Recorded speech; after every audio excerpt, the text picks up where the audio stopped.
Bonsoir et merci d'être là pour cette première séance de l'année 2016. Donc c'est pour moi l'occasion de vous présenter en petit comité, si je puis dire, mes vœux de bonne année. Mais vous savez que la semaine prochaine, on va faire une grande cérémonie officielle pour les vœux du Conseil de développement. Et donc je vais en profiter pour dire Bloavezmad, puisque je pense qu'il y a un certain nombre de personnes qui pratique une deuxième langue ici. Donc ce soir, on inscrit notre séance dans le cadre d'une des missions du Conseil de développement. Cette mission, c'est celle de donner la parole ou de permettre l'expression à un certain nombre d'acteurs du territoire, en quelque sorte de constituer une caisse de résonance pour tous ceux qui, par leurs initiatives, concourent à la qualité de la vie collective dans tous les domaines. Alors, l'Agence culturelle bretonne figure parmi les acteurs importants de la vie culturelle nantaise, et c'est la raison pour laquelle nous avons souhaité lui offrir l'occasion de présenter son action. Et je remercie donc l'Agence d'être venue en force avec sa présidente, Sylvie Boisnard, voilà. Yves Averti, son secrétaire général ou son délégué général, et coordinateur, et Alexia Thuot, qui, elle, est chargée de la communication de l'agence. La question des cultures bretonnes et celtiques est importante, évidemment, à Nantes. Cela concerne tous les arts plastiques, la musique, la danse, le chant, l'organisation de concerts, de festivals, mais aussi la formation, et notamment avec les écoles bilingues. Dans tous ces domaines, l'Agence culturelle bretonne joue un rôle éminent d'organisateur, de facilitateur, en étant notamment l'interlocuteur des pouvoirs publics pour la promotion de la culture bretonne à Nantes et dans le département. La culture bretonne est souvent également liée à des clichés qui ont parfois la vie dure. C'est la raison pour laquelle nous avons demandé à l'Agence culturelle de venir parler de son action au quotidien et du foisonnement des activités qui font vivre cette culture à Nantes. Et encore une fois, je les remercie d'être venus ce soir en nombre nous parler de l'action de l'Agence culturelle bretonne. Et je passe tout de suite le micro à Madame Boisnard. Merci beaucoup, Monsieur le Président. Donc, nous, on remercie beaucoup le Conseil de développement de nous avoir accueillis ce soir pour pouvoir présenter justement l'agence et tout ce qui s'y passe. Donc, moi, je vais également en profiter pour vous offrir à tous tous mes vœux pour 2016. Parce que j'aurai peut-être pas l'occasion de le refaire ensuite. Donc voilà, déjà j'espère pour vous tous que tout se passera très, très bien pour cette année. Donc par rapport à l'agence, on va vous montrer le dynamisme en fin de compte des associations qui sont fédérées par notre agence. Il y a environ 110 associations, vous allez voir tout ça. Alexia et Yves vont vous expliquer. Donc vous allez voir que vraiment, il y a vraiment beaucoup de choses qui se passent au niveau de la culture bretonne et qu'on est content de pouvoir continuer, de montrer que la culture bretonne existe toujours à Nantes et est très, très dynamique. Donc voilà, je ne vais pas m'étendre plus, je vais laisser la parole à Yves et Alexia pour d'abord vous montrer un diaporama. Voilà, merci. Bonjour à tous, ou bonsoir. Moi aussi, je vais dire Bloavezmat. Bonne année donc à vous. Et donc, on va présenter de façon suivie, certes avec un plan, mais comme c'est foisonnant, peut-être que la façon de présenter sera aussi foisonnante. On va plutôt parler de l'activité de l'Agence culturelle bretonne sur le territoire de Nantes Métropole, mais il s'agit bien de l'Agence culturelle bretonne de Loire-Atlantique. Donc, par rapport nos liens avec le Conseil de développement, c'est par exemple d'avoir participé à l'atelier autour des langues et de l'apprentissage précoce des langues. Il y a un excellent dossier que j'espère vous avez tous lu, et si vous ne l'avez pas lu, il faut le lire, un parcours multilingue de la crèche à l'université. Donc c'est un atelier qui a été monté avec un adhérent de l'Agence culturelle bretonne qui se cache dans la salle. C'est comme ça. Donc, alors l'Agence culturelle bretonne, elle a 3 noms en fait maintenant, puisqu'on peut le dire en français, en breton et aussi en gallo, puisque nous avons signé la charte de la langue bretonne, Yadar Brezonec, et aussi la charte du gallo, car qu'on parle, je vous ai dit Blo Avezmat, mais je vous ai pas dit bonne année en gallo, et je vais même pas trop essayer de le faire. Si quelqu'un le connaît, pourra le dire après. Bonne année. Donc l'agence culturelle bretonne, vous avez dit qu'on est venu en force, c'est une équipe. Évidemment, comme n'importe quelle association, il y a un conseil d'administration. Et dans ce conseil d'administration, on pourrait vous donner les noms, on a des listes, mais il y a 11 associations et une entreprise. Il y a 5 membres individuels, parce que l'une des originalités de l'agence culturelle bretonne par rapport à d'autres associations dans le domaine de la culture bretonne, on appelle des ententes de pays, eh bien, c'est que nous, on peut avoir des adhérents individuels en plus d'associations ou d'entreprises, et ce qui fait aussi notre force et qui donne de la disponibilité aux membres du bureau, donc ils sont 7 maintenant, mais notre présidente et nos 2 vice-présidents par exemple sont adhérents individuels à l'agence culturelle bretonne, et donc il y a également 2 salariés, donc nous 2, Alexia et moi-même.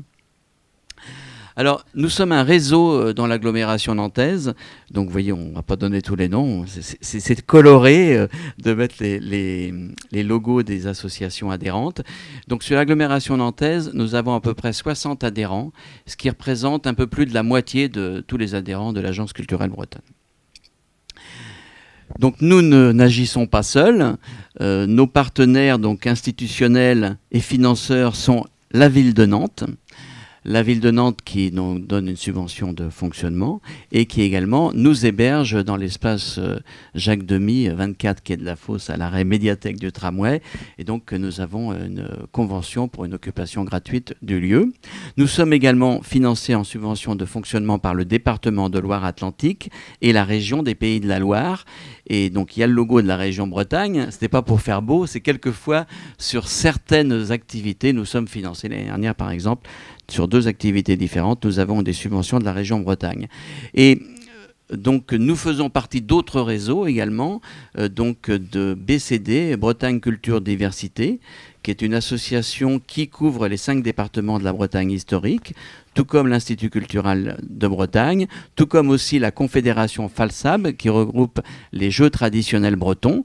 Et dans cette confédération, par exemple, il y a une association fort connue à Nantes, qui est les Boules Nantaises. Les Boules Nantaises sont membres de la Falsab. Et d'ailleurs, l'ancien président de la Falsab était Paul Nicolas, l'ancien président des Boules Nantaises. Nous sommes également adhérents à Quai-Vré-Brez, qui est la coordination des associations culturelles bretonnes. C'est là qu'on retrouve les grandes fédérations de Bagadou, des écoles bilingues, des cercles celtiques. Et puis, nous sommes, et ça peut surprendre, membres aussi de Nemo, l'association qui organise le carnaval de Nantes. Mais il y a une implication bretonne dans ce carnaval. Régulièrement, il y a au moins un bagad qui joue et on voit que certains chars font référence à l'histoire bretonne. Et nous sommes aussi adhérents de Yezou à Cévenadur, le centre culturel breton de Saint-Herblain, mais c'est un sujet qu'on évoquera à la fin de cette présentation.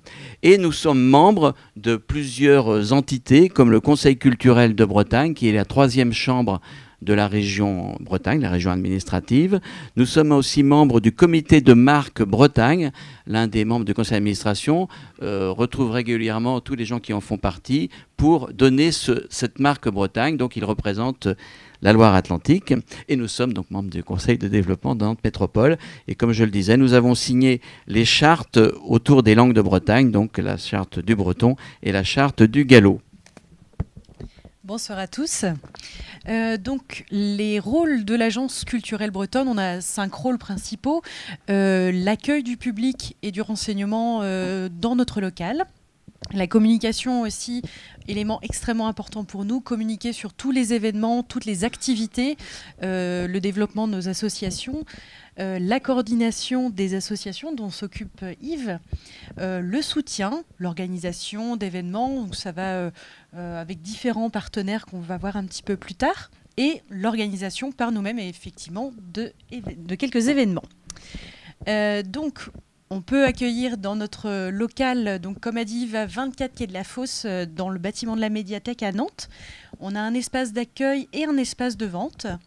Vous pouvez y trouver des CD, des livres, des jeux, principalement réalisés par nos adhérents. Et comme nous faisons partie, nous sommes membres de la FALSAM, nous participons aussi à la location de jeux. Donc on a 6 jeux disponibles à l'Agence culturelle bretonne. Alors donc ce réseau, il faut l'animer, donc on le fait par plein d'activités liées directement à nos associations et aussi par des rencontres régulières, comme par exemple chaque année nous coordonnons, et c'est coordonnons, ouais. On est coordinateur et on coordonne.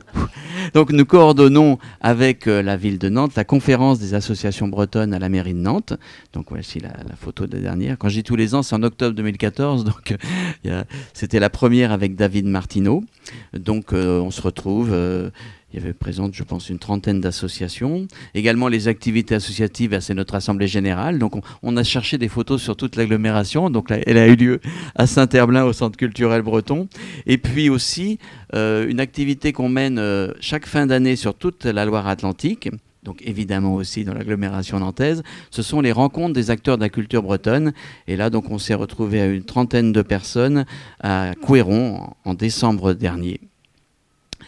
Et donc, animer un réseau, c'est aussi participer à la vie des associations au plus près, comme par exemple coordonner des associations qui, sans nous, ne pourraient pas organiser des choses entre elles. C'est-à-dire que les associations qui gèrent l'école Diwan, par exemple, ou les associations de parents d'élèves dans des écoles publiques ou les écoles privées catholiques où il y a du breton, eh bien, n'ont pas de fédération entre elles, elles n'ont pas de lien. Et donc, nous participons à une certaine coordination entre elles, ce qui fait que c'est nous qui organisons les séances de cinéma en breton au cinéma Le Carterza, donc que vous voyez ici. Je me suis encore pas servi de ça, donc je me suis dit. Et puis, on a organisé aussi des jeux pour les enfants dans les douves du château des Ducs de Bretagne. Et donc, chaque année, au cinéma 14A, il y a une séance pour les maternelles et une séance pour les primaires, donc des 5 établissements qui proposent du breton sur l'agglomération nantaise, enfin qui sont tous à Nantes pour le moment, mais ça va changer. Et puis aussi, cette année, il y avait l'école de Guérande, l'école Diwan de Guérande qui s'est déplacée. Donc dans notre activité de communication, on a différents outils à notre disposition. On a mis en place un agenda électronique, donc envoyé toutes les semaines à tous nos adhérents et toutes les 2 semaines à tous nos contacts. Également un agenda sur papier pour les personnes qui passent à l'agence occasionnellement. On a mis en place cet outil. Et ici aussi, vous pouvez en trouver à la sortie de la salle.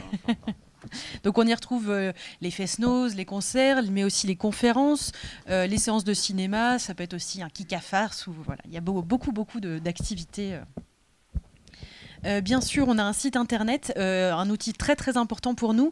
On essaye de le mettre à jour et on le met à jour quotidiennement. On y retrouve notre agenda bien sûr, mais aussi les coordonnées de nos associations adhérentes. Et également, on a une section où on peut retrouver les cours de musique, les cours de danse, cours de breton, toutes les activités et également les associations qui ne sont pas nécessairement adhérentes. Mais on considère qu'il est important qu'on montre la diversité et la richesse des activités sur la métropole, mais aussi sur tout le département. Alors juste une petite chose que j'ai oubliée avant, pardon. Les réseaux sociaux aussi, bien sûr, on ne peut pas faire sans aujourd'hui. Donc nous sommes présents à la fois sur Facebook et sur Google+. Ça nous permet d'informer les différentes associations, les individuels de nos activités, mais également d'être informés. C'est pour nous une veille aussi. On apprend très souvent des nouvelles informations via Facebook ou Google+. Donc on utilise aussi beaucoup cet outil. Nous sommes présents sur les ondes. Yves présente chaque semaine une émission sur Alternante, Bretagne Zone Heureuse. Pour ma part, j'enregistre un agenda de la culture bretonne, diffusé chaque jour. Également un spécial pour le week-end. Alternante propose aussi 2 autres émissions sur le domaine breton. Bouquin en Bretagne, présenté par Daniel Rafalin et Étienne Gache. Et Trouz Arvugale, qui est une émission en breton avec les élèves d'une école, les élèves des Batignolles. Et puis, depuis le mois de septembre dernier, je présente une chronique aussi sur Radio Fidélité, chronique qui s'appelle Sortons Bretagne. Et évidemment, maintenant, Télé Nantes a proposé une nouvelle émission ou rediffusion du documentaire La Bretagne en histoire, qui est en plusieurs épisodes. Donc, on peut redécouvrir toute l'histoire de la Bretagne. Mais c'est pas nous qui la présentons, mais c'est important quand même de préciser.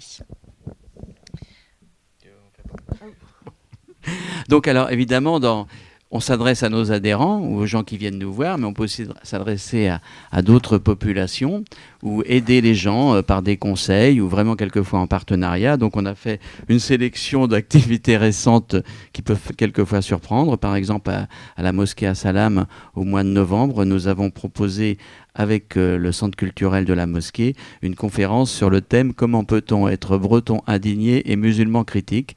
Et c'était 8 jours avant les attentats. Et donc...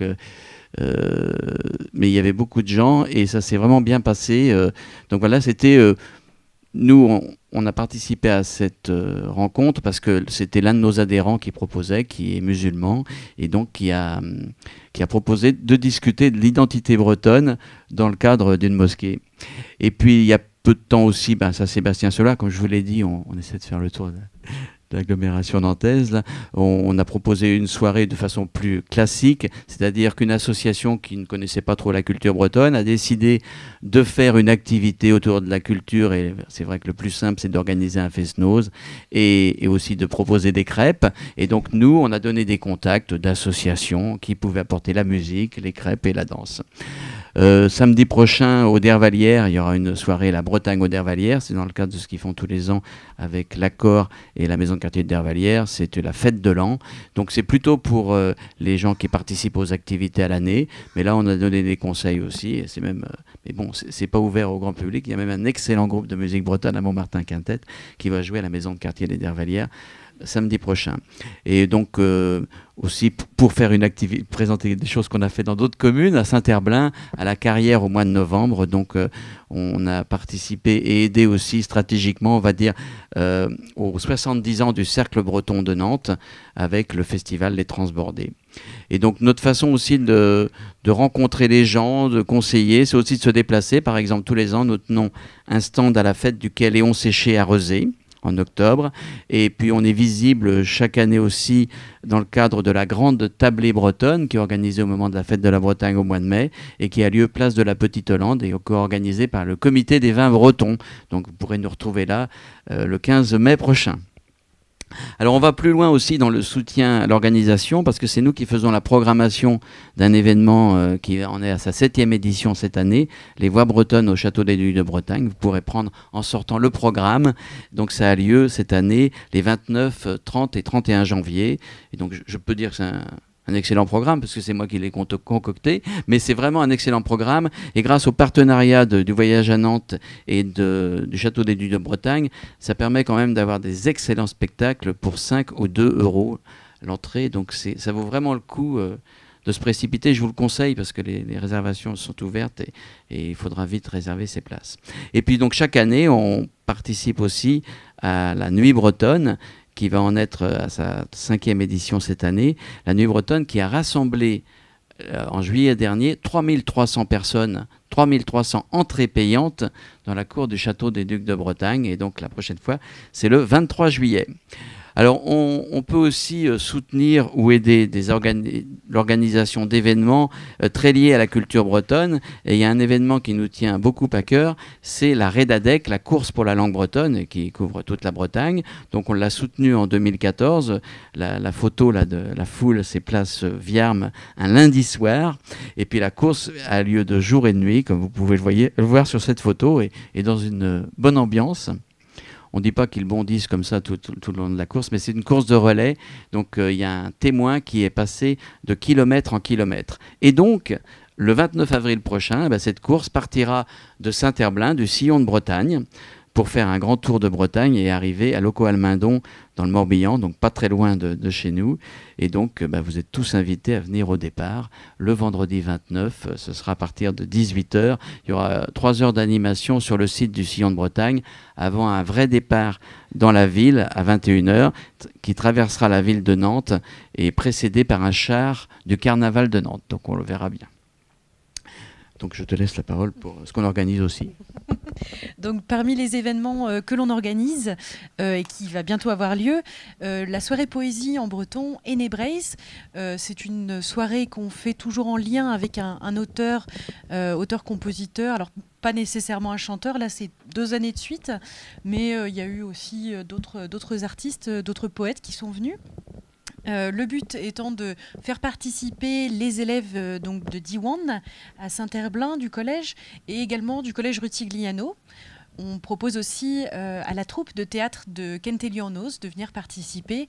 Le but est de faire interpréter des textes devant l'auteur. Donc c'est un fait assez rare et c'est toujours une très bonne ambiance et on a toujours beaucoup de monde. Et l'entrée est gratuite. Et c'est gratuit. Et c'est ça, tous les ans, la fête de la Bretagne, donc au mois de mai. On essaie d'organiser un événement fort et important. L'année dernière, on avait fait une journée avec les écoles, en commençant par une séance de cinéma avec Daola Gadbrez, un pique-nique dans les douves du château avec également des jeux, et ensuite un très grand concert pour les enfants, en breton bien sûr, place du Bouffet. Donc on s'est vraiment déplacé dans la ville. Concert avec Jean-Luc Roudot, un auteur...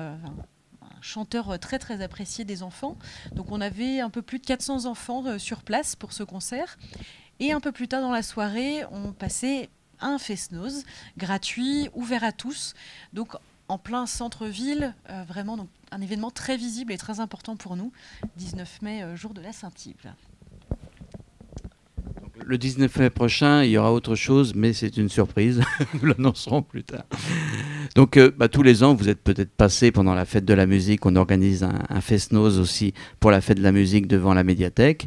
Et donc, chaque année, le Bagad de Nantes joue. Et ça permet aussi de montrer qu'il y a des élèves du Conservatoire de Nantes qui découvrent, qui travaillent le répertoire breton. Donc, il y a aussi au niveau instrument la harpe celtique, l'accordéon diatonique et la bombarde. Mais donc, avec d'autres instruments aussi, peuvent jouer cette musique. Et donc, on les retrouve chaque année le 21 juin devant la médiathèque. Et puis, on participe en septembre aux Journées du patrimoine, c'est un peu logique, avec des activités qu'on essaie originales, lecture de textes liés aux endroits où on se trouve. Par exemple, là, on voit l'un de nos vice-présidents en train de lire un texte place du Bouffet et qui parle de la mort du marquis de Pontcallec. Et donc, juste après, quelqu'un est venu chanter la Guers Maro Pontcallec, la Guers sur la mort de Pontcallec.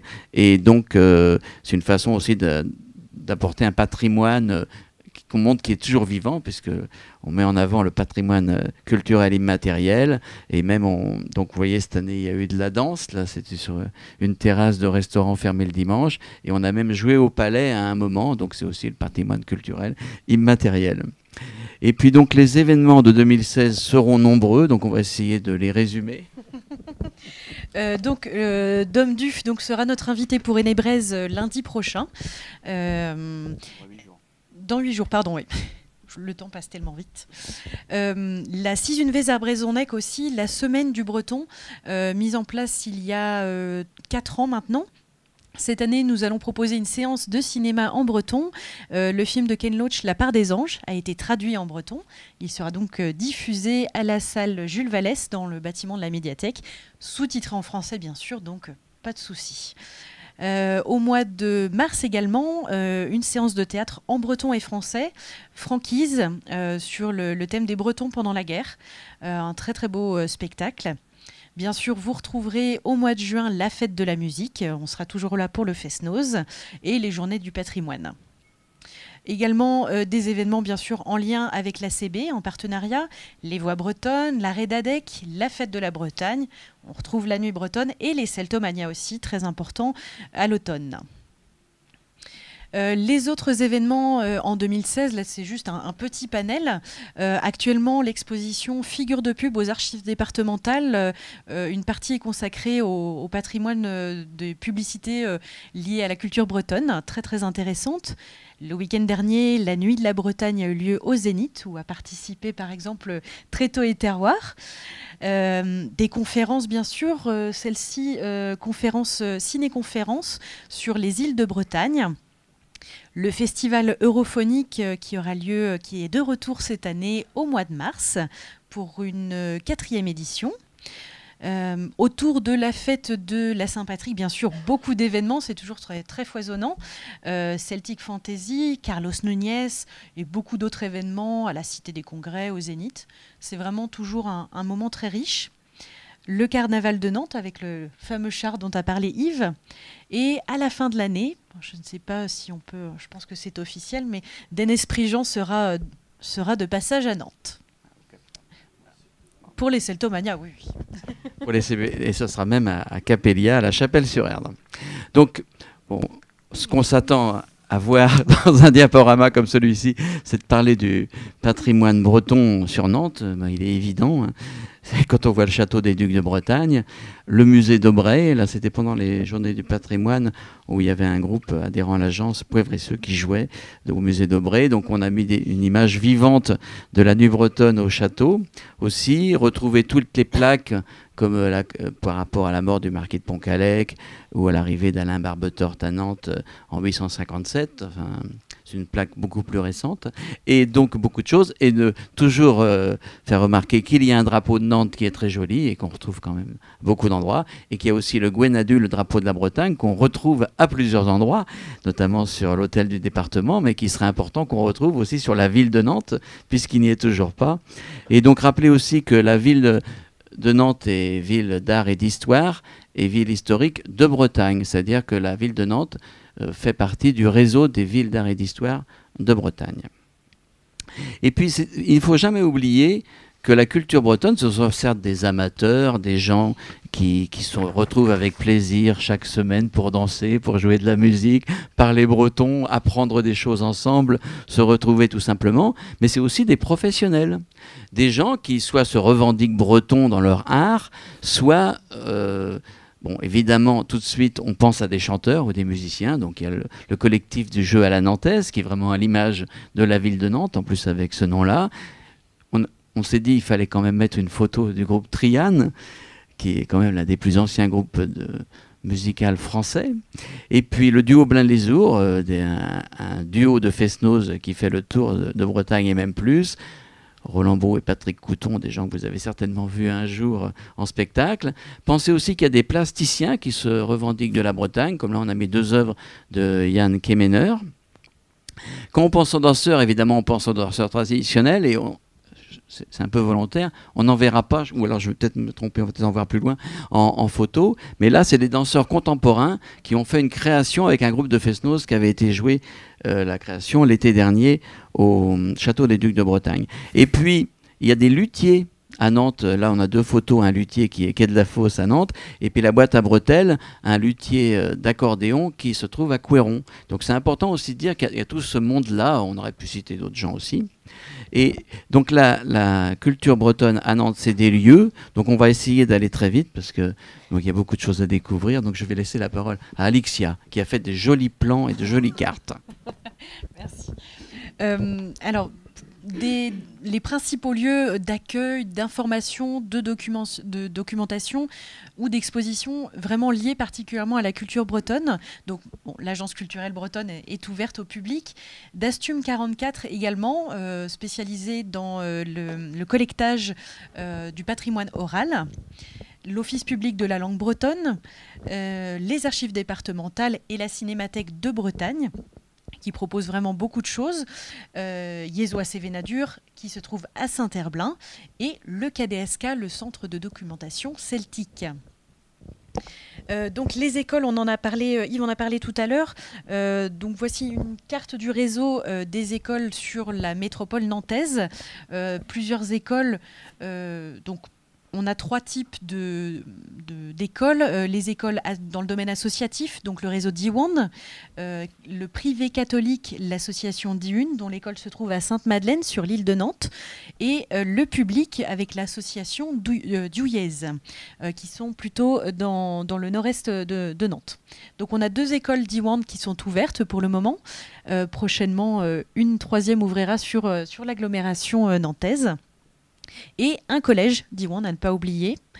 On peut retrouver également des options de breton au lycée de la Collinière et au collège Rutigliano. La langue bretonne, c'est pas que pour les enfants, bien sûr, c'est aussi pour les adultes. Il faut savoir que la langue bretonne est enseignée à Nantes, bien sûr, mais c'est la ville où l'on a le plus d'apprenants adultes dans toute la Bretagne. De mémoire, en 2014, c'était à peu près 167 personnes inscrites en cours de breton, cours du soir. Donc, on peut retrouver ici tous les lieux sur l'agglomération nantaise. On peut trouver des cours du soir. On a les deux villes qui ont signé la charte Yad Arbrezonnec, Nantes et Saint-Herblain, Naonnet et Saint-Herblain. Également un lieu où on peut retrouver de la signalétique en breton, le château des Ducs de Bretagne, qui a édité des plaquettes de présentation du château tout en breton. On peut y retrouver beaucoup de choses. Et bien sûr, l'audioguide également, oui tout à fait, il y a un audioguide disponible en breton, tout en breton. Et le centre de formation pour adultes, Skolan Emzao, qui se situe dans les locaux de Yezu à Sévénadur. Donc, alors évidemment, on a parlé de la musique comme emblème de la Bretagne, mais c'est vrai que la danse est aussi très importante. Et vous voyez que les lieux de pratique de danse sur l'agglomération nantaise sont très nombreux. Il y a plusieurs cercles celtiques, donc on retrouve à Saint-Jean-de-Boiseau, à Couéron, à Indre, à Orvaux, à la Chapelle-sur-Erdre, à Carquefou, à Nantes. Il y a 3 cercle celtique sur Nantes. Il y a aussi, faut pas que je n'oublie, il y a aussi de la danse bretonne à Saint-Sébastien-sur-Loire, là c'est pas un cercle celtique, et aussi à Vertou. Et puis, vous dites, qu'est-ce que c'est que cette histoire de lieu de pratique sportive? Eh bien, il y a 3 sports bretons ou celtiques pratiqués à Nantes. Le gouren, à Orvaux, c'est la lutte bretonne. Le football gaélique, qui est pratiqué à la Beaujoire, mais pas dans le stade, sur les plaines autour. Et puis, un sport donc, qui est breton par la langue, là, cette fois-ci, en fait, sur Nantes, donc dans les locaux de Tikeltiek, au centre-ville de Nantes, rue Arwis, on peut faire du kung-fu en breton. Il y a une association qui fait des animations liées aux arts martiaux, et donc les activités se passent en langue bretonne. Alors la musique, évidemment, on en retrouve à beaucoup d'endroits. Là, on essaye, donc en vert, ce sont les lieux de pratique et d'enseignement musical, et en bleu, les lieux de spectacle. On a choisi les lieux de spectacle ou de fest-noz, il y en a plus, mais on a choisi les lieux réguliers, notamment ceux qui participent au festival Celtomania. Sur l'agglomération nantaise, il y a environ chaque année 7 villes, c'est vrai, Christophe, oui, qui participent à Celtomania, donc ce sont plutôt ceux qu'on retrouve en bleu. Mais on rajoute à ça le nouveau pavillon à Bouguenais, qui a une programmation de musique traditionnelle, une excellente programmation, et qui fait évidemment une grande part à la musique bretonne. Pour ce qui est des lieux de pratique et d'enseignement musicaux, eh bien, évidemment, on l'a déjà cité, il y a le Conservatoire de Nantes. Il y a toutes les écoles de musique, on peut apprendre soit l'harpe celtique, soit l'accordéon diatonique avec un répertoire breton, soit la bombarde ou la cornemuse, comme avec les écoles des Bagadous à Orvaux et à Nantes. Et est-ce que j'oublie quelque chose? Non. Bon. C'est bon. Il y a beaucoup de tellement. Alors, on arrive aux autres lieux. Alors, ces autres lieux, évidemment, je dis, ça va être un peu foisonnant. N'oublions pas qu'il y a des cafés-concerts où on peut entendre de la musique bretonne. Là, on a choisi de mettre l'Arsène, rue du Château. Il y a le Triolet, il y a les pubs, où alors on peut retrouver des boissons, mais aussi de la musique. Pour ce qui est de la musique bretonne, dans un pub irlandais, il y a surtout le Dédanan à Nantes, qui est rue Kervégan. Évidemment, les librairies, on retrouve beaucoup de culture bretonne. Et puis, il ne faut jamais oublier celle dont on a mis un logo, qui est la Géothèque, qui s'est déplacée récemment et qui fait de la place notamment aux cartes bretonnes. Si on veut marcher en Bretagne, on trouvera toujours une carte à la Géothèque. Et puis, on n'oubliera pas non plus les boutiques de souvenirs qui se sont multipliées dans les dernières années. L'une des dernières, donc, c'est Atout Nantes, qui met bien en avant les hermines bretonnes. Et puis là on ne savait pas où le placer, mais n'oublions pas aussi les lunettes Naonnet, dont la boutique se trouve tout près d'ici en haut du marché de Talensac et qui sont fabriquées à Nantes. Alors, bon, pour terminer, on va parler de projets, et il y a des grands projets liés à la culture bretonne sur l'agglomération nantaise. Donc celui dont vous avez peut-être entendu parler, c'est le projet de centre culturel breton à Saint-Herblain, mais en plus c'est pas un projet puisqu'il existe depuis 2008. Simplement, il va être transféré sur un site qui s'appelle Langevinière, le groupe scolaire de Langevinière, et il est devenu équipement métropolitain. Il est soutenu vraiment par Nantes Métropole, et donc il ouvrira dans l'année 2016 sur le site de Langevinière. Donc il est soutenu par Nantes Métropole, le département de Loire-Atlantique, et puis la ville de Saint-Herblain, la région des Pays de Loire et la région Bretagne.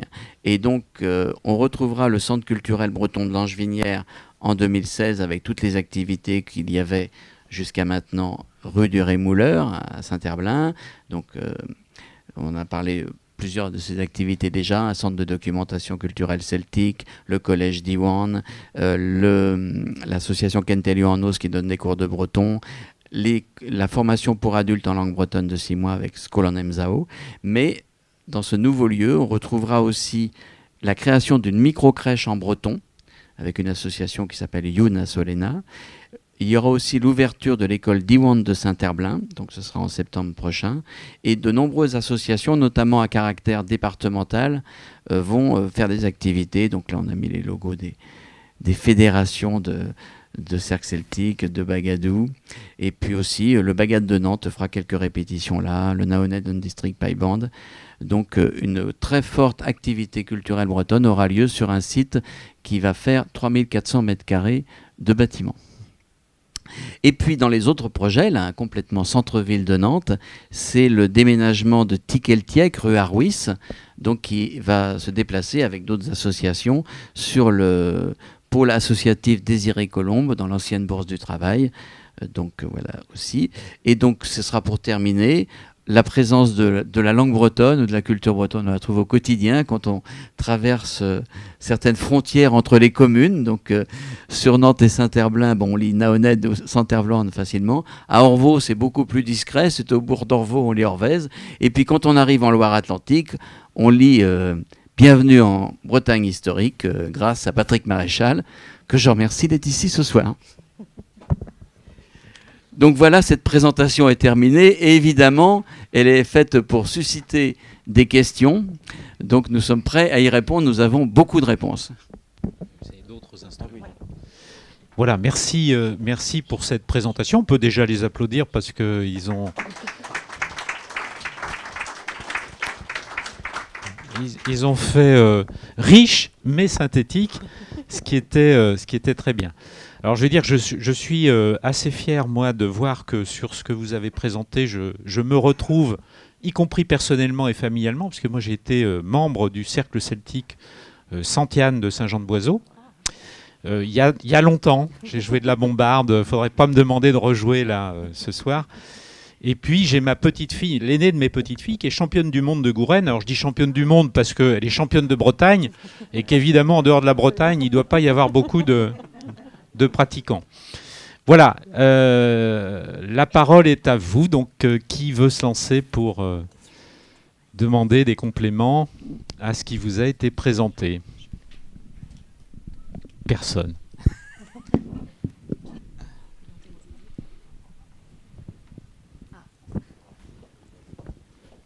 Alors vous vous présentez comme d'habitude. Oui, bonsoir, Bruno Dé, conseil de développement. Ouais, alors je prends le risque, je ne suis pas breton. Je me suis toujours demandé si Nantes était en Bretagne ou non. Enfin, je n'ai toujours pas la réponse, depuis 30 ans que j'y vis. Alors, par contre, vous avez fait un bel inventaire de vos activités, des activités à venir. Par contre, je suis resté sur ma faim sur quel est le but de cette agence. À quoi ça sert en fait? Parce que si on était dans une ville réellement bretonne, sur le plan administratif, enfin je ne veux pas discuter d'ailleurs de la Nantes en Bretagne ou pas, mais si on était dans la région administrative Bretagne, puisque les Pays de Loire et la Bretagne n'ont pas été fusionnés, on a peut-être manqué une occasion d'ailleurs, mais je n'ai pas compris quel est le but réel de cette association ou de cette agence. Alors le premier but, on le découvre aujourd'hui, c'est de présenter ce qu'est la culture bretonne et on peut la retrouver à plein d'endroits. Mais au départ, nous sommes ce qu'on appelle dans le domaine de la culture bretonne une entente de pays, c'est-à-dire un regroupement d'associations au niveau territorial. Donc nous, on est pour la Loire-Atlantique, mais sur la Bretagne administrative, on va retrouver la même chose dans le pays de Lorient, dans le pays de Rennes, Si on doit comparer avec Rennes, c'est toujours important de comparer avec Rennes, et il y a de plus en plus de liens entre Nantes et Rennes. Il y a une association à Rennes qui s'appelle Skeden, ce qui veut dire image, donc qui est la même chose que nous, c'est-à-dire qui regroupe de façon territoriale les associations pour les faire connaître, ce qu'on fait ce soir. Donc chacun a ses activités différentes. Nous, on a mis beaucoup en avant notre site internet, la communication par mail, et puis la communication aussi dans notre local, qui se veut une vitrine de la culture bretonne. Donc l'une des grandes parties de notre travail, c'est cette communication. Et à côté de ça, c'est la coordination entre les assos. Donc ce qu'on a expliqué là, c'est une coordination très concrète quand on organise des séances de cinéma pour que plusieurs associations y participent, mais c'est aussi se regrouper pour, par exemple, demander qu'on diffuse de la langue bretonne sur France 3 en Loire-Atlantique, ou pour demander que le Gwenadu soit sur la mairie de Nantes. Pour compléter la question, est-ce qu'il y a une agence culturelle bretonne à Paris, par exemple? Non. Ouais. Alors, il y a la Mission Bretonne qui est un regroupement d'associations pour de la pratique. Si vous voulez, la différence entre l'agence et d'autres associations équivalentes, c'est qu'avec l'agence, il n'y a aucune pratique liée à la culture bretonne dans notre association. Les pratiques liées à la culture bretonne dans les associations se passent à Tikeltiek, se passe à Yézoa-Sévénadur à Saint-Herblain, se passe à l'espace Jules Bréchoir, dans les points, là on n'a pas insisté, où se retrouve le Bagat de Nantes, le Cercle Celtique, Tréteau et Terroir. Donc nous, on n'a pas d'activité de pratique régulière, on ne donne pas de cours de breton, on ne donne pas de cours de danse. Et donc la Mission Bretonne à Paris donne des cours, par exemple.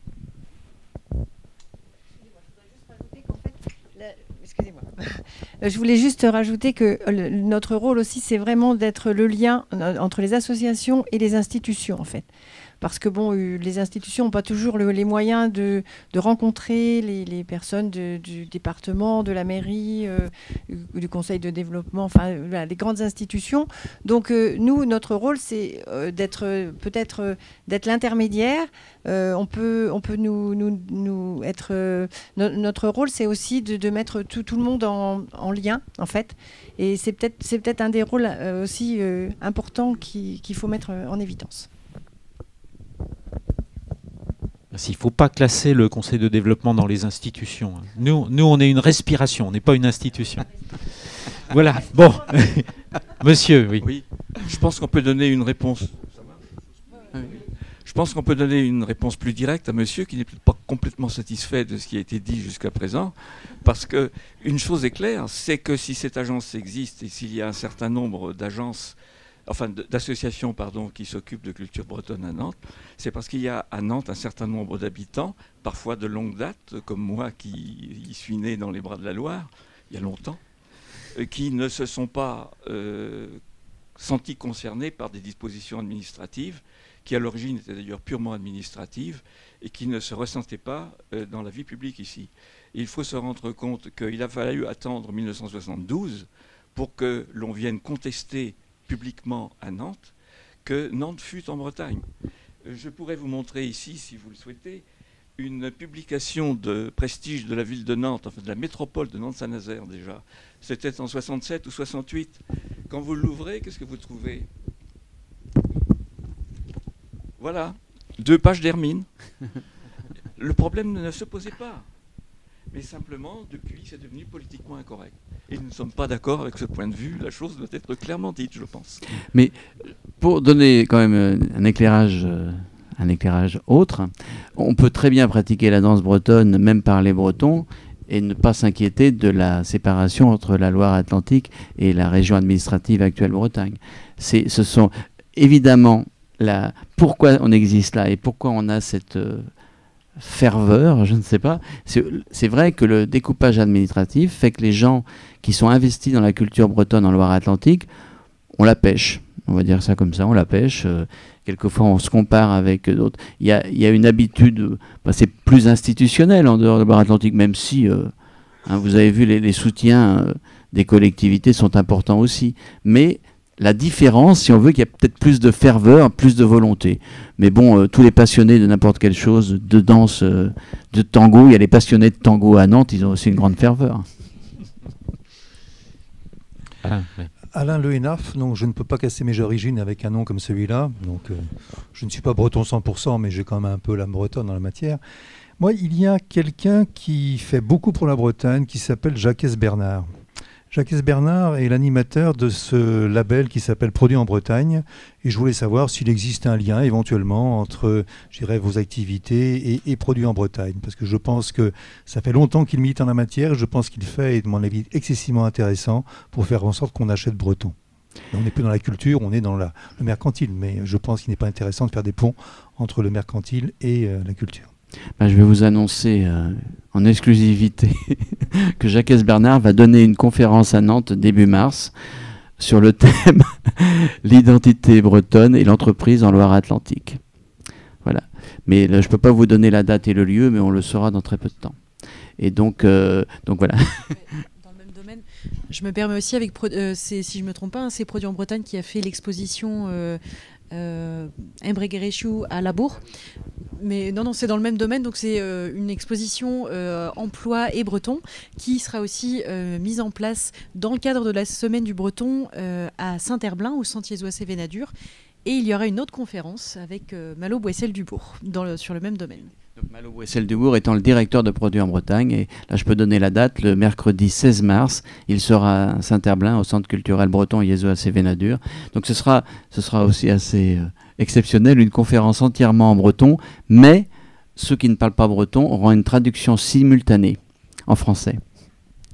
Parce que maintenant il est possible de faire ça, il y a des matériels de l'Office public de la langue bretonne qui permettent de faire ça.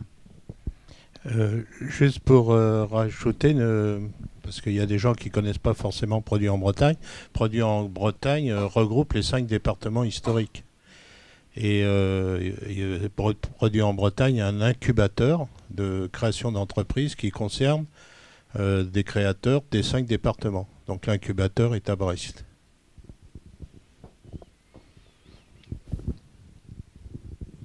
Question André Hubert, Madame Guérin. Merci, André Hubert Ménard. Je viens de très très loin, je ne suis pas breton d'origine, mais je suis nantais quand même depuis 30 ans, ça commence à faire pas mal. Donc je suis concerné, comme tout le monde ici. Moi, je m'intéresse plus précisément au patrimoine immobilier historique. Et je trouve que vous n'avez pas beaucoup développé ce volet-là. Et j'aimerais savoir quelle est votre action en la matière, par exemple auprès de non seulement des collectivités territoriales, mais des pays, mais de la Commission régionale du patrimoine et des sites, etc. Est-ce que vous avez une action coordonnée sur le plan patrimonial, en collaboration probablement avec effectivement la Bretagne régionale? Nous n'avons pratiquement aucune action sur ce thème. Simplement, nous participons aux Journées du patrimoine et quelquefois on va mettre en valeur donc des bâtiments, mais nous n'avons pas d'action. Nous sommes au départ nés des associations culturelles bretonnes qui, conjointement avec la ville de Nantes, avaient décidé de créer l'agence, donc il y a plus de 20 ans maintenant, et c'était plutôt au départ des associations liées à la musique et à la danse, soyons clairs. Et puis après, il y a eu la langue bretonne qui s'est beaucoup développée. Et donc maintenant, les principales associations sont sur ces territoires-là, on va dire. Mais ça ne veut pas dire que quelquefois on n'intervient pas. Par exemple, au moment de la réouverture du château des Ducs de Bretagne, on a participé aux premières réunions d'un comité scientifique qui n'a pas duré parce que peu de gens venaient, mais nous, ça nous intéressait. Et je vois Gilbert qui a participé sur ces thèmes-là, quoi. Bonsoir, Anne Guérin, nouvelle adhérente au Conseil de développement. Deux petites choses, enfin deux questions. Premièrement, sur l'absence du Gwenadu à l'hôtel de ville nantais. J'imagine que vous avez dû faire des demandes. Est-ce qu'il est possible de savoir quelles ont été les réponses ? On espérait que David Martineau soit là ce soir, il devait venir et il aurait pu répondre, mais donc ce sera un dialogue qui va continuer. Je ne peux pas répondre pour la ville de Nantes. D'accord. Pas pour le moment. Et deuxième chose, vous avez terminé sur le projet du Centre culturel breton de Langevinière. Est-ce que vous pouvez développer un peu plus, car à ma connaissance, il y a déjà donc un collège d'Iwan, une école d'Iwan. Est-ce que c'est en parallèle? Est-ce que c'est complémentaire? Enfin, voilà, si vous pouviez m'en dire C'est au même endroit, c'est-à-dire que le Centre culturel breton Jésus Vénadur a ouvert en 2008, en septembre 2008, en même temps que le collège d'Iwan. Enfin, c'est lié, c'est dans les mêmes bâtiments. Il y a plusieurs associations qui participent aux activités. C'est géré par l'association qui s'appelle Jésus Vénadur. Et pour de nombreuses raisons, dont la dimension des lieux et le développement des activités, et aussi le prix et la qualité des lieux actuels, c'est-à-dire une qualité qui n'est pas exceptionnelle, eh bien, le lieu va se déplacer en effet à Langevinière grâce aux partenaires publics, le conseil départemental de Loire-Atlantique maintenant, Nantes Métropole, les villes Nantes et Saint-Herblain et les 2 régions administratives. Je ne sais pas si... Donc, si vous voulez, ça existe déjà et ça va s'agrandir et se développer. Oui, un complément ? Oui, j'aurais voulu dire 2 mots à M. Ménard à propos de ces problèmes patrimoniaux en général. Il faut se rendre compte qu'effectivement, à Nantes, l'ACB ne trouve pas dans ses rangs actuellement de personnages, disons, qui sont à un niveau social et culturel qui leur permettent d'intervenir de façon efficace dans ces domaines. Et nous y voyons volontiers, en ce qui nous concerne, le fait de la situation politiquement incorrecte dans laquelle on a été mise, de telle sorte que les gens qui sont en fonction, ici et là, eh bien, ils ont souvent intérêt à ne pas se hasarder à apparaître trop près de nous. Il n'empêche quand même qu'il y a des gens qui s'en occupent et parfois de façon pertinente. Par exemple, la société archéologique et historique de Nantes, qui doit être présidée actuellement par M. Carès, qui doit être à peu près sous-directeur des archives, fait un bon travail dans ce domaine. Il y a aussi une autre association qui s'occupe plus particulièrement du bâti, dont le nom m'échappe actuellement, c'était jadis Nantes Renaissance, je ne sais pas si son nom a été conservé, qui font dans ce domaine des travaux et qui interviennent de façon quelquefois efficace. Donc on ne peut pas dire que ce domaine soit complètement abandonné, mais c'est un domaine qui nous échappe dans la mesure où il n'y a pas grand nombre de gens d'un niveau culturel et social élevé actuellement qui osent se prononcer pour leur intérêt à la Bretagne. Moi, je dirais les choses comme cela. On peut signaler en passant, par exemple, qu'il y a au moins 2 professeurs d'histoire à Nantes, dont je sais qu'ils sont spécialistes de la Bretagne. Il y a Michel Nassier, par exemple. Il est professeur d'histoire à Angers. Il y avait aussi M. Tonnerre, qui a fait sa thèse sur l'origine du sud de la Bretagne, enfin pratiquement l'intégration du pays nantais à la mouvance bretonne. Il y a de cela 12 siècles. Eh bien, il a travaillé à Angers, lui aussi. Il y a donc des situations de ce type dont nous ne sommes pas responsables, mais dont il faut bien admettre la réalité. Hein? Oui. Oui, bonjour, Gérard Pironneau. Alors, je n'ai pas un nom breton et pas du tout vendéen comme certains veulent dire. Je suis de Touraine, comme une certaine reine a vécu longtemps, si vous voulez. Évidemment, quand on voyage en France ou à l'étranger, Nantes est-il en Bretagne, etc. Et quand je vois le panneau « Bienvenue en Bretagne historique », là, au moins, c'est une réponse qui est franche. Et d'autant plus franche qu'elle est en français. Parce que ce qui me gêne beaucoup, même si j'ai des Bretons dans ma famille, ça n'a rien à voir, c'est un peu cette confusion entre la Bretagne historique, qui est une réalité, sur suffisamment de siècles pour l'affirmer, et finalement la diffusion de la langue bretonne, qui couvre finalement historiquement qu'une partie de la langue. Et si on le retrouve à Nantes, c'est plutôt une langue globalement d'importation comme un tas d'autres. Bon, vous avez parlé du gallo, mais c'est quand même beaucoup plus récent que l'imposition. Et quand je vois les panneaux de dessous avec des traductions dans un breton uniformisé, je trouve que c'est le résultat d'un lobbying qui est tout à fait forcené. Quand vous vous promenez autour de Rennes, par exemple, finalement, vous ne trouvez pas beaucoup de villages ou de villes où, avec une deuxième pancarte avec un nom en breton. Ça veut dire que, en fait, les gens trouvent ça plus naturel. Alors, je ne parle pas de la partie ouest, évidemment, où là, il n'y a aucune discussion à avoir. Mais ici, je trouve que c'est un lobbying qui est extrêmement forcené. Et c'est toute la... Je vois le Gwenadu, même au niveau du département ou ailleurs. Là, je trouve que l'histoire finalement est très très élastique. Moi je préfère un drapeau tricolore qui a supprimé les provinces avec tout ce qu'il y avait de mauvais finalement hors démocratie. Et ça me gêne beaucoup cette confusion finalement du côté breton, pour pas dire bretonnant, et le côté historique. Il y a beaucoup de choses qu'on peut répondre. D'ailleurs, ouais, on peut pas. Le Gwenadu n'a jamais été le drapeau d'une entité politique Bretagne. Donc déjà, c'est un symbole de la Bretagne. Il n'a jamais été l'État breton. Il n'avait pas le Gwenadu, ça n'existait pas. Il a été créé il y a presque un siècle seulement, et c'était plutôt dans le but de mettre en valeur une Bretagne moderne et plus culturelle. Vous savez qu'il a été utilisé à la Foire universelle de Paris en 1937, si je ne me trompe pas. Donc c'est pas, il n'a jamais été le drapeau d'un État. Pour ce qui est de la langue bretonne, en fait, on peut dire en effet ce que vous dites, même si elle a toujours été parlée à Nantes, Naonette, ça n'a pas été inventé. On le retrouve dans les chansons traditionnelles. Elle existe depuis longtemps. Par contre, nous... Et c'est pour ça que j'ai peut-être mal répondu pour le patrimoine. Nous, on n'est pas une association historique. Nous, on est une association de culture vivante aujourd'hui. Et ce qu'on voit, c'est qu'il y a environ 500 enfants qui apprennent le breton sur Nantes aujourd'hui, sur l'agglomération, et puis sur le département, ça fait un peu plus, que les associations parmi les plus vivantes à l'intérieur de notre association, ce sont des associations autour de la langue bretonne, de plein de façons. Et donc, nous sommes un reflet de la situation de 2016. Donc après, au niveau historique, on peut dire plein de choses, c'est vrai, mais il y a quand même une attache avec la langue bretonne depuis que la ville de Nantes est en Bretagne. Mais c'est vrai que c'est pas...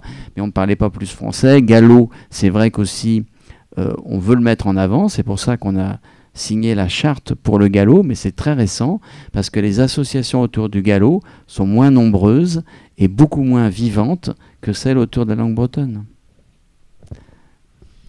Oui, André. Oui, on m'a dit que la salle n'était pas interdite aux Vendéens. Mais je voulais surtout aborder un sujet, je voulais surtout dire d'abord que j'aime beaucoup la Bretagne et la culture bretonne. Il y a un sujet qui est revenu plusieurs fois déjà dans cette réunion, qui m'étonne un petit peu, et je voudrais l'aborder sans aucune polémique, parce que j'en serais bien incapable. On a parlé bien sûr, il s'agit du drapeau breton sur le fronton de la ville de Nantes, de la mairie de Nantes. Et ce qui m'étonne un petit peu, c'est qu'il y a un drapeau à la ville de Nantes, que vous avez montré dans votre présentation, qui rappelle fortement la Bretagne, puisqu'il y a des hermines de façon assez considérable dessus. J'ai vu que ce drapeau flottait fièrement sur le château des Ducs de Bretagne, ce qui est normal, qu'il flottait aussi sur le Bélème.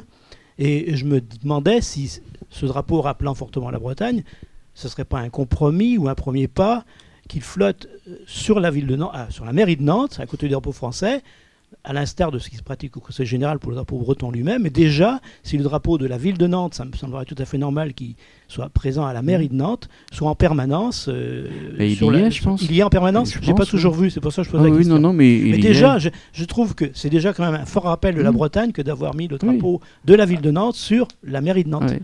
Et puis en plus, il y a une habitude qui se développe actuellement, c'est que tous les drapeaux de pays sont beaucoup utilisés. Alors il y en a un qu'on voit beaucoup, c'est celui du Pays de Ré.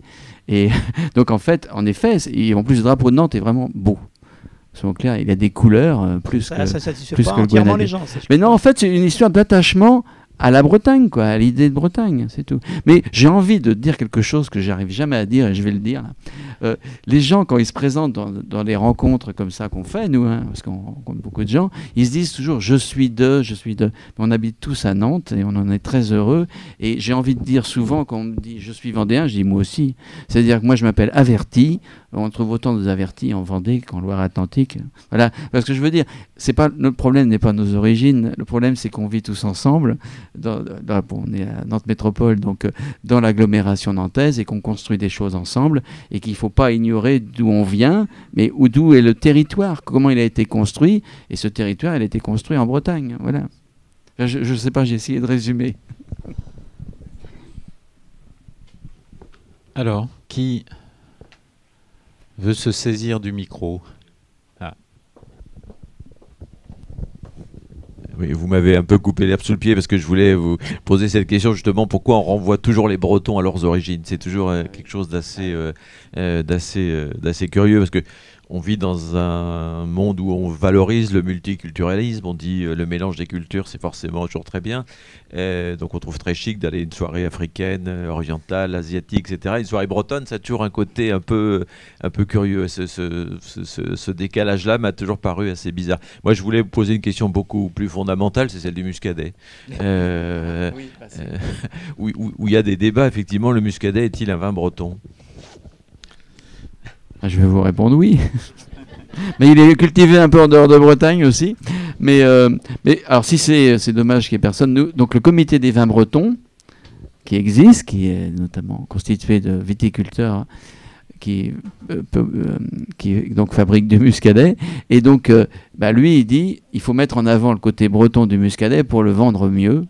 Et actuellement, avec Interloire, on trouve un vin qui s'appelle Loire sur une très grosse surface. Il y a des gens qui en sont partis à d'autres endroits. Et donc, en effet, moi, j'ai envie de mettre en avant le muscadet vin breton pour manger des huîtres en buvant du muscadet et tout ça. C'est un vin de la mer, quand même. Voilà. C'est dommage qu'on n'ait aucun viticulteur breton ce soir, je ne sais pas. Bon, puis il faut se préparer au réchauffement climatique, à ce qui est de la culture de la vigne en Bretagne dans le futur. Qui veut encore intervenir ? Oui, Jimmy ? Jimmy Scremin, chargé de la culture et des langues de Bretagne au département de Loire-Atlantique. Donc c'était pas pour poser une question, c'était simplement pour témoigner de l'excellent partenariat de l'Agence culturelle bretonne avec les collectivités locales. À tout le moins, je ne parlerai que du département et nous en sommes très satisfaits, notamment en soulignant le fait que, évidemment, au-delà de l'agglomération nantaise, qui est un poumon culturel, un cœur culturel extrêmement battant et dynamique, l'Agence culturelle bretonne sillonne l'ensemble du département avec des rencontres décentralisées, donc aussi en harmonie avec les priorités du département de Loire-Atlantique. Et donc voilà, et donc pour dire que la politique du département, c'est avant tout soutenir les associations, et si la culture bretonne, la culture et les langues de Bretagne vivent en Loire-Atlantique, c'est principalement, essentiellement grâce à la vie associative et à l'engagement citoyen. Et donc l'agence culturelle coordonne ses énergies, et je crois que véritablement elle fait un travail remarquable. Bravo. Ça veut dire qu'on va avoir une augmentation de subventions, hein ?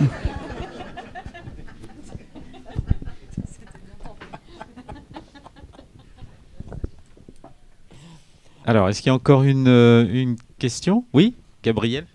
Moi, je veux bien glisser une autre. Vous avez dit tout à l'heure qu'il y avait effectivement 100 ou 110 associations qui sont fédérées dans le cadre de l'agence. Est-ce que vous constatez une stabilité, ou est-ce qu'il y a une augmentation dans cette activité associative, ou c'est quelque chose qui historiquement finalement est assez stable ? Il n'y a plus d'augmentation, mais le chiffre ne baisse pas. Mais il y a des associations qui disparaissent et il y en a des nouvelles. En fait, alors je sais pas, faut vraiment qu'on fasse une étude là-dessus. Donc ça fait un certain temps que je travaille à l'agence et ça a beaucoup évolué. Il y en a eu beaucoup de nouvelles et donc je suis désolé, mais beaucoup de nouvelles sont liées à la langue bretonne. C'est clair qu'il y a une grande vie autour de la langue bretonne, mais pendant ce temps-là, les associations et la musique, quand c'est un groupe de musique, ça s'arrête quelquefois. Mais il y a beaucoup d'associations qui disparaissent, il y a des nouvelles. Et en fait, le nombre, il augmente peut-être pas tant que ça. Et ce qu'il faut dire aussi, c'est qu'on ne fédère pas toutes les associations. On peut penser que, donc nous, on a à peu près 110 associations adhérentes. Il y en a plus de 200 qui vraiment sont très proches de la culture bretonne. Mais il se trouve que, comme on ne sait plus comment on s'est retrouvé, c'est vrai, entre tous les genres d'associations, et que déjà un cercle celtique est souvent adhérent d'une fédération de cercles celtiques. Un bagad est adhérent là, c'est sûr, de la fédération des bagadous. Donc s'ils se disent, adhérer en plus à l'agence, alors que leur fédération est déjà membre de l'agence, vous voyez, pour compter, c'est pas toujours simple, mais les associations meurent, et donc il y a un renouvellement, ce qui nous permet de garder à peu près le même nombre d'associations, mais c'est parce qu'il y a des nouvelles. Par exemple, une nouvelle donc, emblématique dans peu de temps, elle s'appelle Yuna Solena, c'est ceux qui créent la micro-crèche, donc c'est une nouvelle activité, et donc ça veut dire donc Yves et Solena, je ne sais pas en français, Solena c'est Solena, et donc donc c'est une nouvelle association, c'est le type même de nouvelle association et qui est lié à la langue bretonne. Alors, je crois qu'il y a une question dans le fond. Alors, c'était pas une question, c'était une réflexion. Collez bien le micro parce qu'on ne vous entend pas autrement. D'accord, comme ça, on m'entend ? Alors, donc c'était plutôt une réflexion. Moi, je fais partie de ces Bretons, de très très nombreux Bretons qui ont passé la majeure partie de leur vie hors de Bretagne pour toutes sortes de raisons et qui, au bout d'un moment, ressentent l'appel du large, on va dire, l'appel des racines et qui reviennent. Et j'ai quitté la capitale des Ducs de Bourgogne en annonçant que je rejoignais la capitale des Ducs de Bretagne. Et à mon grand étonnement, en Bourgogne, personne ne savait que Nantes était la capitale des Ducs de Bretagne. Et donc il a fallu que je rectifie un petit peu, que je signale que non, je n'allais pas vers Rennes, j'allais à Nantes. Et je trouve important, donc j'ai beaucoup apprécié en arrivant à Nantes, de constater qu'il y avait toute cette culture bretonne qui était développée, que c'était quelque chose de vraiment important. Et je crois que c'est vraiment un travail formidable que vous faites et j'espère que ça va continuer longtemps comme ça et que j'espère aussi rejoindre vos activités parce que je pense que Nantes a vraiment sa place en Bretagne, au moins par le cœur, si ce n'est par l'histoire. Voilà.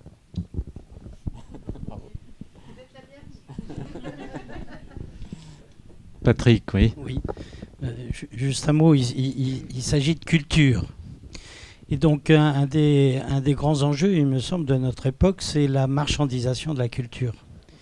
C'est-à-dire une culture qui est en fait de plus en plus le fait d'entreprises à but lucratif.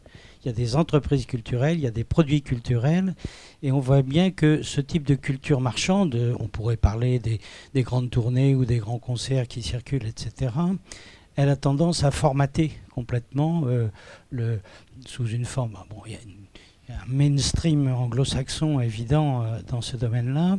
Et je pense que l'intérêt de la culture bretonne, autour des racines bretonnes, mais c'est vrai de toute autre culture populaire, elle a l'avantage de venir du peuple lui-même, c'est-à-dire des sentiments, des envies des uns des autres. Comme dit Bernard Lavillier, la musique est un cri qui vient de l'intérieur. Et donc je pense que c'est ça, cette force d'une culture réellement populaire qui part de la base avec des milliers et des milliers de musiciens, de danseurs en Bretagne et qui d'ailleurs sont très accueillants sur d'autres cultures et sont également très, très présents dans le monde. Donc voilà, c'est ça, je pense, l'intérêt pour notre territoire d'avoir quelque chose qui ne soit pas une culture complètement formatée et marchande, quelles que soient par ailleurs certaines qualités, mais plutôt une culture qui vienne vraiment des sentiments des citoyens eux-mêmes. Merci. Il y avait Alain Grand-Guillot qui voulait réintervenir.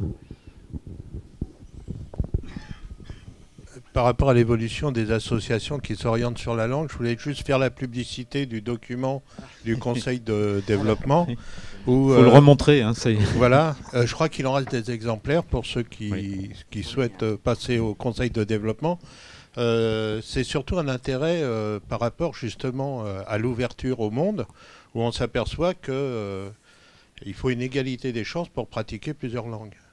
Récemment, dans la presse, il y avait un exemple de jeunes de l'école centrale qui ont eu du mal à défendre leur projet aux États-Unis par manque de pratique de l'anglais. Donc on voit bien que la France est bien en retard et je pense que beaucoup de parents se servent maintenant de leur patrimoine ou du rapport affectif. Tout ça est très bien expliqué par des scientifiques de l'Université de Nantes, entre autres. Comment on peut se servir aussi des langues locales pour avoir une stratégie d'apprentissage précoce des langues. Donc je pense que de plus en plus de parents sont conscients de cette ouverture qu'offre, au même titre que le corse ou le tahitien. Enfin, on a eu des universitaires qui ont montré les similitudes dans ce domaine-là. Voilà, Alain Grand-Guillot a été l'initiateur du groupe qui a travaillé au sein du Conseil de développement sur ces questions d'enseignement précoce des langues. Alors, est-ce qu'il y a encore une question rentrée, non sortie, qui voudrait sortir avant que nous arrêtions voilà, cette soirée, que nous rentrions dans nos foyers. Non ?